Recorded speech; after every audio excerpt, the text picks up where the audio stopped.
Hey, I'm Vince King, Sales Manager with McElroy Manufacturing. I'm located at one of our newer facilities where we assemble large diameter fusion equipment and accessories.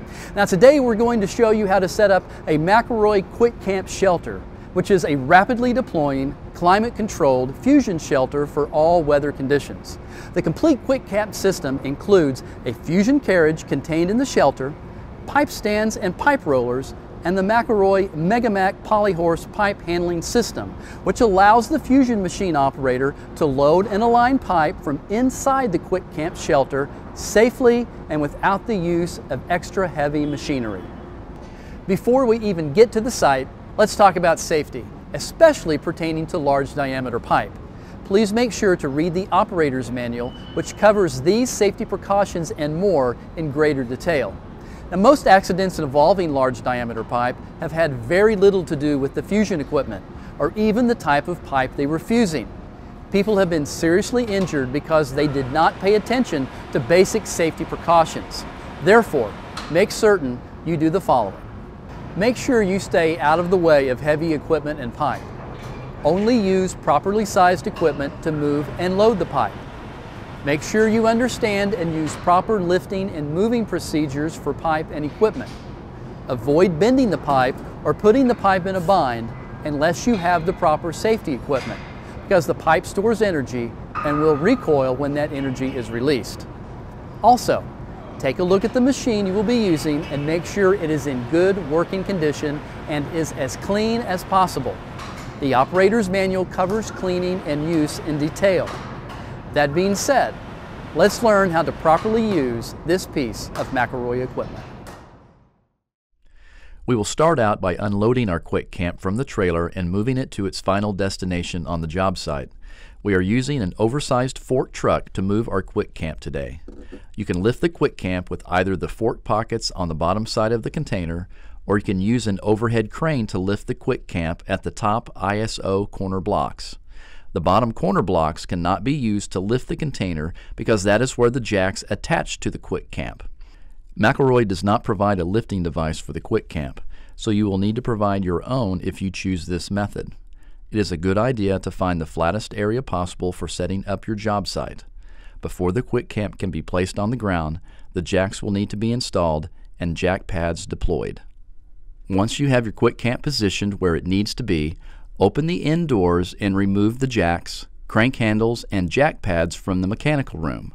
The jacks are labeled with left-right designations specific to the crank handle direction, so make sure you match the labeling on the jack with the labeling on the correct corner of the QuickCamp. Once you have matched up your jacks with the appropriate corner of the container, simply turn the jack horizontal, insert the jack mounting point into the hole on the corner block, then turn the jack 90 degrees until it is vertical. Once you have turned the jack vertical, you will need to pull it out and slide it up as far as possible in the corner block hole. Then hand tighten the nut on the jack until the jack feels solid. Now that the leveling jacks have been installed, the jack pads need to be deployed. The pads need to be centered under the jack so that the jack has even support. Lower the QuickCamp into place. Leveling the jacks comes next. The jacks have hand cranks for leveling purposes. The hand crank function of the leveling jack will take care of the fine adjustments needed to get the QuickCamp perfectly level before unfolding it. The QuickCamp has two arrows that point to one another on the latching mechanism. These arrows are leveling indicators and only line up when the QuickCamp is leveled. If these arrows are not lined up, the QuickCamp will be in a bind and will not deploy properly, causing damage to the unit. To align the arrows, simply crank the appropriate leveling jacks until the arrows line up. Then, and only then, is it safe to unlatch the roof and begin deployment. Now that the QuickCamp is placed, properly leveled, and ready to be deployed, it is time to set up the MegaMac Polyhorse. Due to fork truck availability, we set up the QuickCamp first and then the Polyhorse. However, we recommend that you set up your Polyhorse first and then appropriately place your QuickCamp. To do this, open the QuickCamp doors so that you can clearly see the pipe seal frame. Then string a tape measure underneath the QuickCamp in order to get a center mark on both ends of the container. With the tape measure on the center line of the pipe seal frame, extend it out and paint some center marks on the ground. Measure off of the QuickCamp and make crosshairs on the center line where the polyhorse pipe rollers need to be set. Today, we are doing this demonstration using 50-foot sticks of pipe. The basic idea is that when you move the pipe into your fusion machine or into the QuickCamp, you still want your pipe to be supported on the far roller. The distance from the roller where the pipe sits to the inner fixed jaw on your fusion machine is your pipe length minus 2 feet. This will ensure that you still have 2 feet of pipe hanging off the far roller. This becomes very important when pulling pipe through the machine. Once you've determined where the MegaMac Polyhorse needs to be placed in relation to the QuickCamp, you can then assemble the Polyhorse. We have another video that shows you proper MegaMac Polyhorse setup procedures on the McElroy University website titled How to Properly Use the MegaMac Polyhorse on Large Diameter Job Sites. Now it is time to unfold and fully deploy the QuickCamp. Release the 2 sliding pull latches that keep the roof panel secure, then lift the roof with the aid of the lifting pole. This lifting pole is stored in the mechanical room. While one person holds the roof up, another releases the sidewall lashing and swings it out against the stop rail on the roof.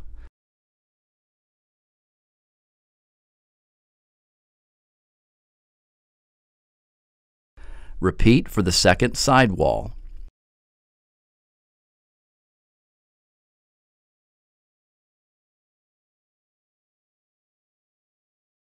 There is a safety cable holding the floor in place.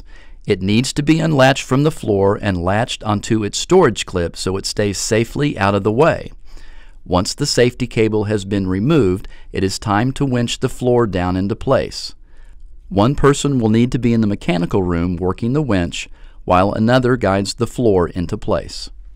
The winch needs to be released a couple of turns to put some slack in the cable. The floor needs to be given a slight push from inside to release the floor panel. Once the floor panel has been freed, the winch cable is supporting the floor panel. Do not allow anyone to stand under the floor panel as it is lowered into place. Start to turn the winch, lowering the floor slowly into place. As the floor panel is being winched down, the lower side will need to be guided onto the floor pin first. Once both sides of the floor panel are sitting securely on the floor pins, the winch cable needs to be unclipped and rewound so that it is safely out of the way. The outside wall panel is now resting flat on the floor. With 2 people, raise the wall by hand. As the wall is lifted up, the roof needs to be lifted very slightly for the wall to fit in the roof groove. Once the wall is lined up with the roof groove, lower the roof onto the wall. The wall securely latches to the roof to ensure everything is held together tightly, keeping the elements out. Now that the roof has been latched down, the deployment for that side is complete. Repeat the process for the second side.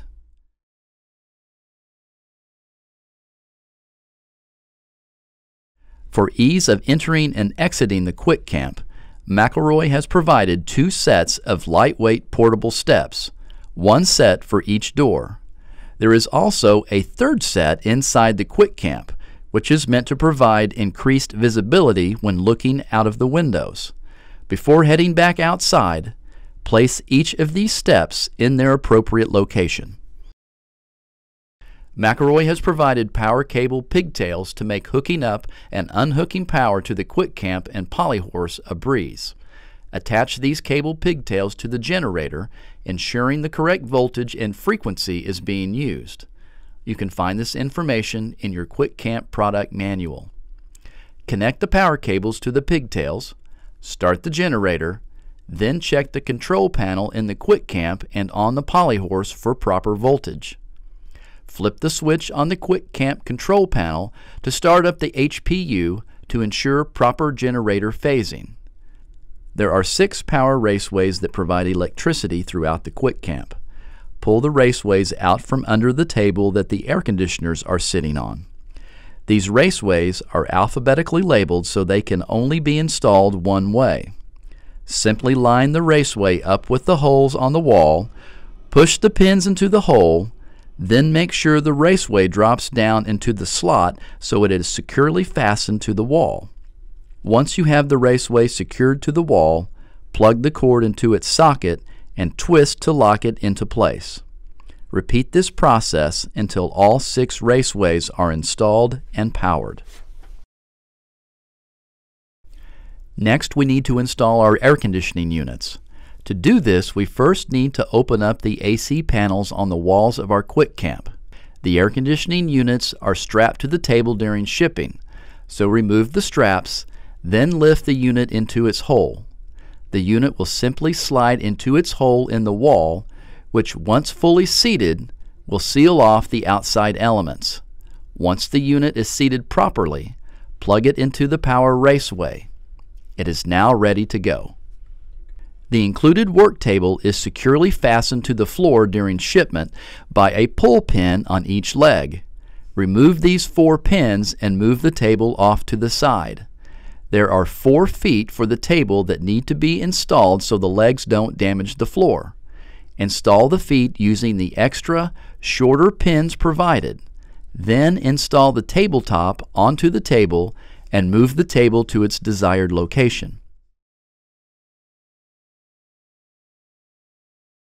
The fusion carriage is also secured to the floor during shipment by 4 pull pins. Remove these pins to allow the carriage to move.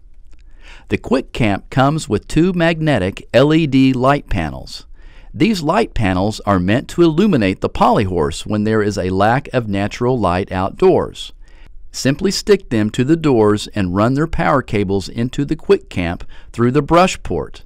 Then plug them into the nearest power raceway. The last step before making a fusion is testing all of the functions of our equipment.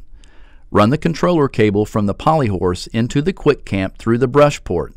Then attach the polyhorse controller pendant to the cable. Power on the polyhorse via the control pendant and power on the fusion carriage via the electrical control panel. Run both machines through all of their functions to make sure everything is working properly and is ready to make a fusion.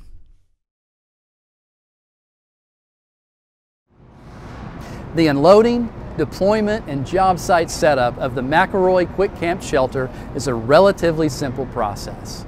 Just remember that it is very important for you to follow the steps outlined in this video to help ensure your safety, the safety of others on the job site, and the quality of your fusion joints.